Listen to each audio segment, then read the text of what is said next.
Hey everybody, XL 10 Minute Leaders Live. My name's Graham Brown. Welcome back. If you're following this journey into the lives and journeys of leaders in different forms, technology, business, society, joined all the way from Denver, Colorado. In the studio today, Christian Dooley. Christian, welcome. Hello, hello. I'm glad to be here. Thanks for having me. It's great to have you here. So we've got 10 minutes together. Mm, mm, Going to find out a bit more about your startup as well, your mm. business and Yep, your journey and how you got there. Are you ready? We've got 10 minutes. sweet. I'm yeah, ready. Let's do it. So let's start with the formal question. I know you're in the startup world. Do you have business cards? If you do, what's on them? Yeah, so I believe we do have business cards with the COVID times. It hasn't been as useful, but yeah. So Christian Dooley is the name, and yeah, I would say co-founder and head of operations at Pocket Change. What is Pocket Change? Yeah, so Pocket Change, simply put, it's a social media platform where every post, and reply drives free money to charity at no cost to you. Where does that money come from? Yeah. So we as Pocket Change go to a lot of outside partner donors, and down the road some more brand partners and larger organizations to help fund the initiative. So essentially, we collect larger sums of money and then put it up on the platform. So as you engage and talk about different things, the money gets directed to whatever it is that you're essentially talking about, and what cause areas are tagged to your content. Right, got it. So I'm interested in you, like how you got into Pocket Change. Where did this conversation start? Was it you and your co-founders together? Did one pitch the other the idea? What was the genesis of Pocket Change? Yeah, so kind of a long story, but I'll make it a little bit shorter here but basically about 4 years ago, started with the concept. Actually, someone I didn't know at the time, we had met in a writing and activism class, and we were talking about, the first homework assignment in college was, why did you take this class, or what's something that you care about? And so I do a little bit of audio and music production, and had done this kind of art piece, more about truth and politics and the corporate world and all this stuff. And he had come with this idea of, hey, we see this stuff online. What if there was a button to help it? So essentially, the idea started from, every day we see news headlines, social media posts, all this stuff, this negative content, and there's this like button, a comment button, and a share button. Where's the do something button, or where's the take action button? And essentially, yep. So we started from there as a Chrome extension, and 4 years later, here we are as full blown mobile app and social platform, and all that sort of stuff. So did you actually program this yourself? Are you the coder in the team? So I am not the developer, and actually neither is my partner in it. But both of us, I think, right off the bat realized how important, obviously, that was as a technology sort of forward vision for what we were looking to build and take on. And so, yeah, right off the bat, we started with looking for some other people to join the team around the technology side. Okay. And was this your first startup, your first business? Yep. Yeah. So, and we started sophomore year of college. And so I guess when I was younger, I'd done a couple, random, I'd always been interested in sort of the entrepreneurship idea and concept, but, I had done some projects, but this was my first sort of real jump into, actually pursuing something with a lot of intentionality and focus.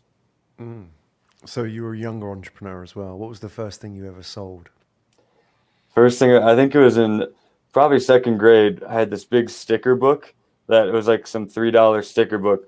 But when I went into class, it was at the time people were getting these like erasers and all this stuff. So I brought stickers, and I would sell them for 25 cents each. But again, the sticker book had probably 1,000 different stickers in it. But I probably made about, $4 or $5 in a day, which ended up covering the cost of the sticker book, which I think I got for free from my mom. So it was a pretty good profit from the from the start Not a on the bad sticker book. side business, a side Yeah, hustle. A yeah, good 20. experience as well. I mean, in startups as well, I mean, how much of it is selling, even though we might not consider it selling, you're selling a story, you're selling to employees, you're selling to investors, all of that. And that is really just about communicating and getting people on board with the story of what you're telling, right? So Yeah. where are you in your journey now? And tell us about the stage of Pocket Change. You're a few years in. Are you fundraising? Are you hiring? What stage are you at? Yeah, so we're a few years in. We've had the product live for, I guess, a couple years in the terms of we started with the Chrome extension and evolved into mobile app. We put out basically the social version a couple months back, and then actually this free shifted model is literally coming out in I think about 7 hours or so. Is this whole shift to the making it entirely free?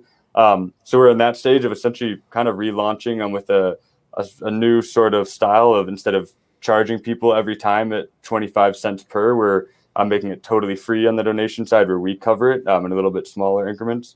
So yeah, we're at that stage of we've gotten some usage, are again putting out almost a whole new thing in about, like I said, 6-7 hours, and yeah, we've gotten some investment thus far, and we have a total kind of in-house team, but yeah, really just putting it out there and figuring it out as we go, I'd say.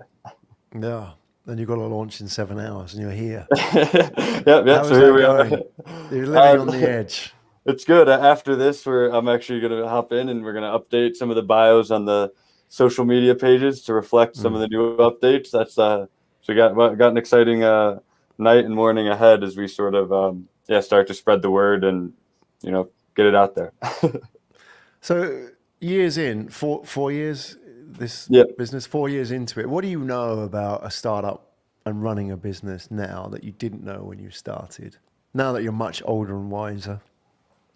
I think the two things that come to mind is mental the mental game in terms of being prepared for the longevity of everything. Sometimes you get excited about some new idea and you're like, oh, we'll do it, and then we're gonna put it out, and then it's gonna be great, and it'll be a sweet, couple months. It's like, nope, things takes a lot of time, or things, especially things that you really care about and you want to be really great, I think take a long time. And so having that patience and persistence would be one side, sort of in the mental game, and then Mm. two would be building the right team around it. I think we've always had a big focus on that, and it's gotten us to where we are, and would be not remotely possible without that. So how important it is to get the right team and people that you actually love to work with and spend time with, and that can really solve the problems that are needed for the team and whatnot. Mm. Yeah, it's great insight, great advice as well. Is there a reason why, I mean, if I was to look at your paper resume, that you should never have been successful, what would you say would have been the reason why, if we were just to consider your story on that basis alone? So if you were just to look at my resume, Yeah, can you? why should you have never been successful? I think from the grade standpoint, I would say I've been a little bit lackluster. Not too bad, but yeah, I'd say on the resume I've got a lot of different experiences and stuff. So maybe that's a good thing. But in terms of school and grades, that's never been a major priority for me. So if that's what you're looking to hire off of a GPA, I'm not the guy for you, I would say. Not that guy, but look at Yeah. you now. So you seem to be having fun at least, right? Yeah. We're figuring it out, still, but definitely, yeah, loving it while we're here, and yeah, I think just liking the process of everything too, and the kind of ever flowing, like you said, where we were 4 years ago, and how far I've either just come as a human and learned, and Mm. also the people we've met along the way has been amazing. So Do you get younger people reach out to you now and ask you for advice now that you're old and wise and older, battle what? hardened? No. I mean, I think I talk to people about stuff, but I consider it just a less sort of advice, more of a conversation. I don't have the answers. We're still figuring it out. So I'd say I Mm. have a lot of interesting kind of deep rooted conversations, philosophically, business, tech, any sort of thing. I'm always down to chat and get into it with people. So definitely have some cool combos, I would say. Yeah, it's cool. Well, you're putting it out there and good for you. And, making a difference, making change and doing what you believe in. And as well, it provides a great role model for those who are further up the path than you, if you like, who are just sort of starting out and looking at their options. Yeah, That, yeah. they're going to be people, there's going to be a younger Christian out there looking at what you're doing and thinking, yeah, now I can do that now. It just Yeah, gives yeah. them the confidence that it's possible, right?